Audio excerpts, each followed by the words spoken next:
Insight. Podcast ini diselenggarakan oleh Kelompok 2, Klinik Hukum Pidana Kelas D, Fakultas Hukum Universitas Sumatera Utara, yang bertujuan untuk memberikan wawasan terkait isu-isu hukum terkini yang sedang berkembang di masyarakat. Oh ya, kenalin, aku Reni Tanquiza selaku host yang akan memandu podcast hari ini dari awal hingga akhir. Nah, Sobat LI, hari ini kita akan membahas terkait isu yang cukup kontroversial, yaitu aborsi, kejahatan atau hak asasi. Aborsi dapat dikatakan sebagai praktik menghentikan kehamilan dengan cara menghancurkan janin itu sendiri. Sebelum melangkah lebih jauh, kita akan menyaksikan cuplikan terkait dengan aborsi itu sendiri. Check it out. Kasus aborsi meski dilarang ternyata sulit dihapuskan, hukuman yang berat juga seharusnya. Satu faktor penyebab tingginya angka aborsi adalah kurangnya pengetahuan remaja mengenai pendidikan seksual. Berdasarkan data yang berhasil dihimpun, umumnya kasus aborsi dilakukan oleh remaja usia 15 sampai 19 tahun. Klinik aborsi ilegal telah beroperasi sejak tahun 2017 dan telah menggugurkan lebih dari 32.000 janin dengan total keuntungan mencapai 10 miliar rupiah. 15 tahun, jadi kita kenakan Pak. Nah, Sobat LI, pastinya dalam podcast hari ini aku nggak sendirian ya. Aku ditemani sama kakak dan abang yang cantik dan ganteng yang akan mengulik terkait dengan aborsi dari sisi hukum kesehatan, hukum pidana maupun feminisme. Kita akan mulai dari sebelah kiri aku dulu. Mungkin boleh langsung perkenalkan diri? Halo Sobat LI, perkenalin nama aku Grace. Halo Sobat LI, perkenalkan nama aku Valen. Oke, dari sisi sebelah kiri aku ada Grace dan juga Valen. Mungkin dari sebelah kanan ada yang ganteng sendiri nih ya. Boleh perkenalkan diri aja langsung. Halo semua, kenalin nama aku Iskia. Halo Sobat, nama aku Bella. Oke, berarti di sini ada Hiskia dan juga Bella. Oh iya, sebelumnya aku mau tanya-tanya nih terkait dengan kesibukan teman-teman sekarang itu apa ya?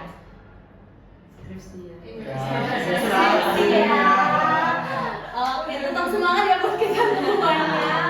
Oke, aku yakin Sobat LA yang nonton pasti udah gak sabar nih membahas terkait dengan aborsi itu. Mungkin kita langsung aja, aku akan dari Grace dulu nih ya. Grace, terkait dengan pengaturan hukum yang ada di Indonesia terkait aborsi itu gimana ya? Nah, begini Sobat LI, terkait untuk pengaturan hukum mengenai aborsi di Indonesia, kita dapat lihat dari peraturan pemerintah nomor 28 pada tahun 2024. Peraturan pemerintah ini merupakan peraturan pelaksana dari Undang-Undang nomor 17 tahun 2023 tentang Undang-Undang Kesehatan, di mana undang-undang ini disahkan pada tahun 2023 yang lalu. Nah, dalam pasal 116 peraturan pemerintah ini memperbolehkan aborsi dalam dua kondisi yang utama. Yang pertama, apabila kehamilan yang disebabkan oleh pemerkosaan, dan yang kedua, apabila terdapat indikasi medis yang menyatakan bahwa kehamilan itu membahayakan ibu atau janin. Nah, hukum kita dalam hal ini mengakui atau telah menunjukkan bahwa perempuan dapat membuat keputusan mengenai tubuh mereka dalam situasi yang sulit. Namun, tetapi ada tantangan nih, banyak perempuan di Indonesia yang masih menghadapi stigma atau kesulitan dalam mengakses layanan aborsi yang aman. Banyak nih syarat-syarat yang ketat untuk mendapatkan layanan aborsi tersebut, dan ini juga seringkali menjadi penghalang bagi mereka yang membutuhkan aborsi. Nah, oleh karena itu penting bagi kita untuk terus memperkuat atau memperjuangkan layanan ini supaya lebih baik nih, dan juga kita dapat memperjuangkan edukasi nih. Ini yang terutama, edukasi kesehatan reproduksi agar perempuan dapat mengambil keputusan yang tepat tanpa merasa tertekan. Nah, begitu Mbak. Oke, Grace, boleh dijelasin nggak terkait dengan aborsi yang aman itu seperti apa sih? Oke, mengenai aborsi yang aman kemungkinannya. Nah, mengenai aborsi yang aman mungkin terdapat 3 hal yang paling utama, yaitu yang pertama, cara yang dilakukan itu adalah secara legal tentunya, jangan cara yang ilegal gitu ya Mbak. Nah, yang kedua, cara yang kedua itu aborsi itu dilakukan dengan cara yang terstandarisasi, dan yang ketiga dilakukan oleh tenaga medis yang berkompeten. Oke, mungkin kita bergeser ya Sobat LI ke Hizkia. Hizkia, gimana nih tanggapannya terhadap pernyataan yang diberikan oleh Grace? Saya sebenarnya kurang sependapat ya dengan Mbak Grace. Kenapa? Karena menurut saya aborsi itu merupakan suatu kejahatan. Dalam hukum pidana kita, dalam KUHP itu jelaskan bahwasanya aborsi ini merupakan tindak pidana. Kalau kita lihat dalam pasal 346 KUHP yang lama, jelaskan bahwasanya setiap orang yang sengaja menggugurkan atau mematikan kandungannya atau menyuruh orang lain untuk melakukannya dipidana penjara paling lama 4 tahun. Selaras dengan KUHP lama, KUHP baru juga menyatakan bahwasanya orang yang melakukan aborsi dipidana penjara paling lama 4 tahun. Dengan pengecualian untuk korban kekerasan seksual atau korban pemerkosaan itu diperbolehkan dengan syarat umur kehamilan tidak mencapai 14 minggu atau memiliki indikasi kedaruratan medis. Nah, kalau kita lihat bahwasannya aborsi ini boleh dilakukan, namun untuk korban kekerasan seksual. Kalau kita lihat lagi, apabila dilakukan legalisasi aborsi, ini dapat memicu disalahgunakan gitu. Karena bisa saja pihak rumah sakit membutuhkan dana dengan melakukan aborsi. Oleh karena itu, diperlukan pencegahan terhadap upaya dari aborsi ini supaya janin daripada kandungan ibu itu dijaga karena itu merupakan hak asasi manusia. Selanjutnya, oleh karena itu diperlukan suatu pendidikan seks untuk mencegah terjadinya aborsi ini. Dengan pendidikan seks, orang tahu nih apa saja bagian-bagian tubuh yang dapat disentuh oleh orang lain begitu. Oke, jadi menurut Hizkia, aborsi ini merupakan pelanggaran atas hak asasi manusia? Iya, benar. Aborsi ini merupakan pelanggaran dari hak asasi manusia. Tidak hanya pelanggaran HAM, tapi lebih kepada pelanggaran pidana juga, kemudian pelanggaran terhadap hak hidup dari anak itu tersebut. Oke, kita mungkin beralih ya kepada Valian. Nah, Valian terkait dengan statement yang diberikan oleh Hizkia terkait dengan aborsi yang merupakan pelanggaran hak asasi manusia. Gimana nih pendapat Valian? Kalau dari pandangan aku sendiri ya, aku kurang sependapat dengan statement Hizkia yang menyatakan bahwa aborsi itu adalah pelanggaran hak asasi manusia. Kenapa aku bilang begitu? Karena aborsi itu merupakan salah satu hak perempuan yang mana berkaitan dengan dia yang mengetahui apakah sesuatu itu dikehendaki atau tidak dikehendaki ada dalam dirinya. Kenapa aku bilang begitu? Ada beberapa faktor yang perlu kita perhatikan ya. Yang pertama itu ada faktor kemandirian dan kebebasan. Jadi kemandirian perempuan dalam menentukan apa yang baik dan tidak baik dalam dirinya itu merupakan salah satu kebebasan individu.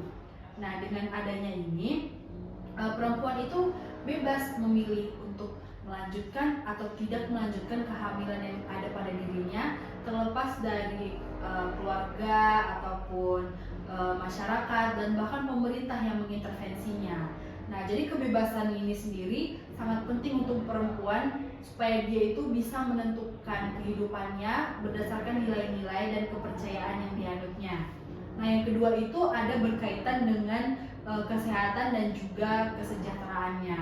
Nah, kita perhatikan itu banyak sekali kasus aborsi ini terjadi karena kesehatan ibu, baik itu fisik maupun mentalnya.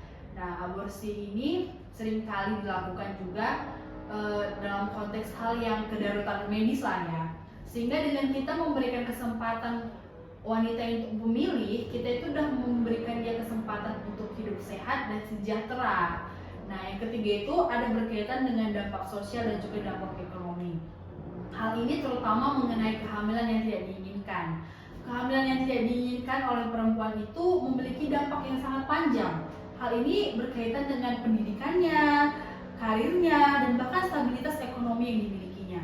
Dengan kita memberikan kesempatan kepada perempuan untuk memilih melanjutkan kehamilannya atau tidak, kita memberikan kesempatan kepada perempuan itu untuk menata hidupnya lebih baik lagi. Baik itu dari segi pendidikannya, karirnya, dan terutama yang kita harapkan itu dia memiliki perekonomian yang bangkit ya. Jadi diharapkan dengan dia diberikan kesempatan untuk memilih melanjutkan kehamilannya atau tidak, kita berharap perempuan ini memiliki kehidupan yang lebih baik dan memiliki hubungan keluarga yang lebih baik juga. Seperti itu ya kalau menurut pandangan saya, Relika dan juga teman-teman. Oke, semakin menarik ya diskusi kita pada hari ini. Di satu sisi ada yang menyatakan bahwa aborsi merupakan kejahatan, namun di sisi lain ada yang menyatakan bahwa aborsi merupakan hak bagi setiap perempuan. Kalau dilihat dari data Badan Kependudukan dan Keluarga Berencana Nasional (BKKBN) menyatakan bahwa tahun 2023 kasus aborsi setiap tahunnya mencapai 2,4 juta jiwa, di mana sekitar 700.000 kasus terjadi pada remaja. Mungkin aku mau beranjak nih ya ke Bella. Bella, terkait dengan banyaknya kasus aborsi yang sudah saya sampaikan tadi, apa solusi yang mungkin Bella bisa tawarkan untuk menekan dari kasus aborsi ini? Oke, baik ya. Melihat data dari BKKBN yang menyebutkan bahwa setiap tahun ada 2,4 juta kasus aborsi di Indonesia dengan 700.000 diantaranya terjadi pada remaja, ini jelas menunjukkan adanya isu yang sangat kompleks dan menyangkut moralitas pastinya. Menurut saya sendiri, untuk aborsi ini merupakan pelanggaran hak asasi manusia yang mendasar karena perempuan tersebut merenggut nyawa dari janinnya, karena setiap janin itu memiliki hak untuk hidup. Di samping dari aspek-aspek sosial yang ada pada masyarakat itu tidak membenarkan bahwa tetap saja perempuan mengambil keputusan untuk mengaborsi, karena tetap saja dia membuang janin dan merenggut hak untuk hidup si janin tersebut. Ada baiknya kita fokus saja kepada pendidikan seksual terhadap anak tersebut supaya mereka tahu pendidikan seksual dan mengurangi adanya kehamilan dini atau kehamilan yang tidak diinginkan, sehingga mengurangi adanya pikiran yang mengambil solusi akhir untuk aborsi, untuk merenggut nyawa si janin, dan itu juga termasuk hal yang melanggar hak asasi manusia yang mendasar pastinya. Oke, terkait dengan pendidikan seks nih, boleh dijelasin nggak kenapa pendidikan seks ini perlu sedari ini dilakukan?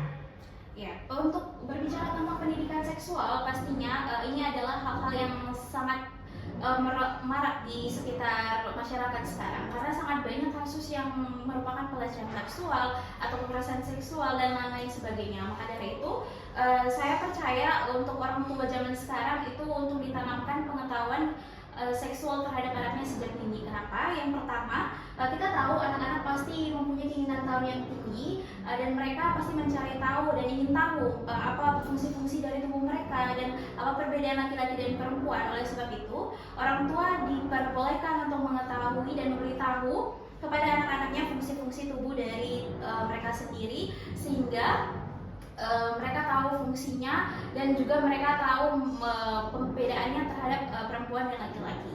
Dan yang kedua, pastinya setelah mereka mengetahui fungsi-fungsi dari tubuh mereka, mereka juga kita akan kasih tahu batas-batasan yang diperbolehkan atau tidak diperbolehkan untuk dipegang oleh orang lain. Karena mereka di sana, di luar sana tidak hanya bertemu dengan orang-orang yang mereka kenal, melainkan juga mereka akan bertemu kepada orang-orang yang mereka tidak kenal. Bagaimana jika mereka memegang tubuh-tubuh atau batas-batas tubuh yang tidak diperbolehkan? Maka dari itu kita perlu mengedukasi anak-anak supaya mereka tahu batasan tubuh dan untuk menghindari kekerasan seksual atau pelecehan seksual yang ada di luar sana juga. Dan yang ketiga itu, setelah mereka tahu batasan-batasan tubuh dari mereka, fungsi-fungsi tubuh dari mereka, mereka juga harus kita edukasi tentang bagaimana konsekuensi ketika mereka memberikan hal tersebut atau terjadi pelecehan seksual terhadap mereka. Jadi kita berikan beritahu konsekuensinya sehingga mereka dapat menjaga tubuh mereka dari orang-orang di luar sana yang mungkin saja akan melakukan pelecehan seksual kepada mereka nantinya. Dan juga ini juga terkait aborsi itu sendiri, karena ketika mereka terjadi pelecehan seksual pastinya ada namanya kehamilan yang tidak diinginkan.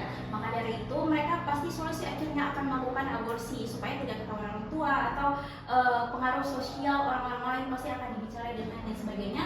Maka kebanyakan mereka mengambil keputusan untuk melakukan aborsi, sama saja itu mereka melanggar hak asasi manusia.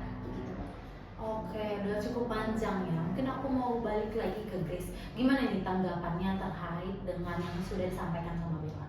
Mengenai kasus aborsi ini memang banyak terjadi pada anak-anak atau remaja ya. Tapi tidak dapat dipungkiri bahwa perempuan yang sudah dewasa juga dapat melakukan aborsi apabila membutuhkan. Nah, balik lagi, aborsi ini merupakan hak perempuan untuk mengatur tubuhnya sendiri. Nah, pada faktanya di lapangan banyak perempuan yang masih menghadapi stigma atau kesulitan dalam mendapatkan layanan aborsi yang aman, seperti terkendala oleh syarat-syarat yang ketat maupun mendapatkan izin aborsi bagi perempuan yang membutuhkan. Maka dari itu banyak kan perempuan yang pergi nih atau lari ke tempat aborsi yang ilegal gitu teman-teman. Nah, oleh karena itu dalam hal ini penting untuk terus memperjuangkan akses yang lebih baik bagi perempuan dalam mendapatkan aborsi yang aman, dan atau sedari awal penting untuk memperjuangkan edukasi mengenai reproduksi agar perempuan dapat mengambil keputusan tanpa merasa tertekan. Oke, boleh tahu nggak gimana harapan dari Valian dan juga Bella terkait dengan kebijakan aborsi di Indonesia? Baik Renintan, untuk harapan saya sih tidak jauh berbeda dengan apa yang sudah dipaparkan tadi dari Grace juga. Yang pertama itu tentang akses yang lebih baik untuk perempuan. Yang diharapkan adanya peningkatan akses terhadap layanan aborsi yang aman dan juga legal di Indonesia, terutama bagi perempuan yang menjadi korban pemerkosaan dan juga yang mengalami ancaman kesehatan ya. Jadi diharapkan dengan adanya kebijakan yang lebih inklusif, perempuan ini dapat mengambil keputusan yang lebih baik mengenai kesehatan reproduksi mereka. Yang kedua, mengenai pendidikan kesehatan reproduksi. Harapannya selain adanya kebijakan aborsi yang mencakup tentang hal-hal tentang aborsi, tentang keamanan aborsi, ada juga tentang pendidikan kesehatan reproduksi, sehingga masyarakat itu teredukasi mengenai pembelajaran tentang reproduksi, baik itu dari sisi laki-lakinya, baik juga dari sisi perempuannya, sehingga diharapkan adanya juga perubahan statement mengenai aborsi di tengah-tengah masyarakat. Yang ketiga itu tentang perlindungan hukum. Nah, diharapkan ini agar perlindungan hukum dapat memberikan pemerintah dapat memberikan perlindungan hukum kepada tenaga medis terkait dengan tindakan aborsi yang dilakukan oleh medis lah ya. Diharapkan juga dengan adanya perlindungan hukum ini terdapat pengurangan kriminalisasi dokter yang melakukan aborsi untuk membantu perempuan mengenai kehamilan yang tidak diinginkan ataupun hal-hal yang dapat mengancam nyawanya. Yang terakhir itu mengenai pengakuan hak asasi manusia. Aku percaya perempuan untuk mengatur tubuhnya itu merupakan bagian dari hak asasi manusia, sehingga diharapkan ada kebijakan kedepannya yang menghargai otonomi perempuan dalam mengambil keputusan terhadap dirinya sendiri. Sekian Renintan. Oke, dari Bella, gimana harapannya terhadap kebijakan dari pemerintah? Kalau harapannya sendiri dari saya, balik lagi ya, untuk kebijakan pemerintah di Indonesia, saya berharap untuk mendorong perempuan untuk tidak melakukan aborsi, karena sama saja mereka melakukan pelanggaran hak asasi manusia, merenggut nyawa sejanin tersebut. Dan untuk kebijakan pemerintah Indonesia, saya juga berharap menerapkan nilai-nilai yang ada dalam masyarakat. Oke, ini mungkin menjadi pertanyaan terakhir ya. Dari Grace dan juga Hiskia, ada pesan-pesan nggak nih? Mau dari siapa dulu nih? Dari Grace aja, oke.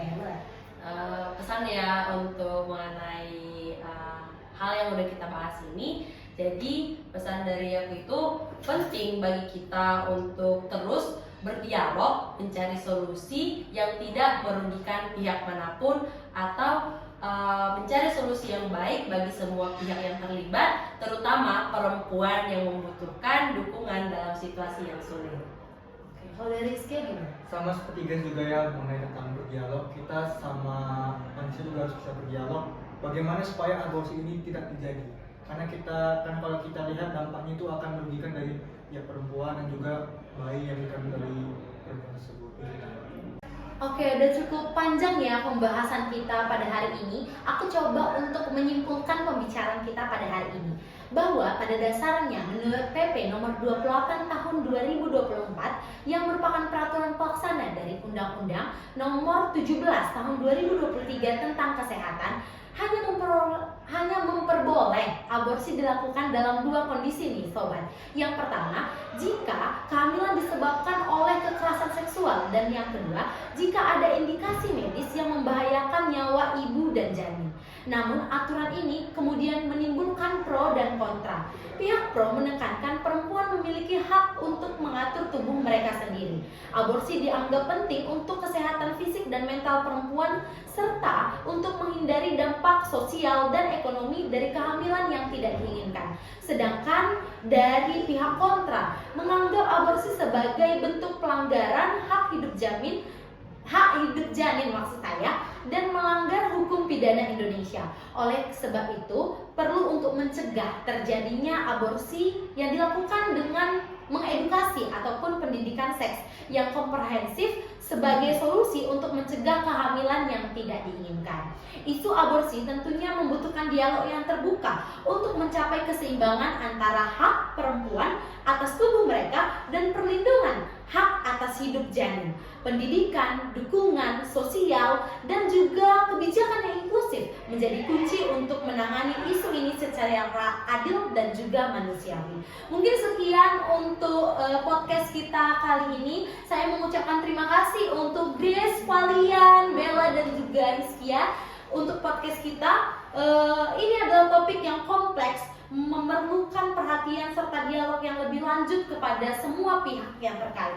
Semoga pembahasan kali ini dapat memberikan manfaat dan menjadikan ini sebagai edukasi yang baru kepada Sobat LI. Cukup sekian dan terima kasih. Sampai jumpa.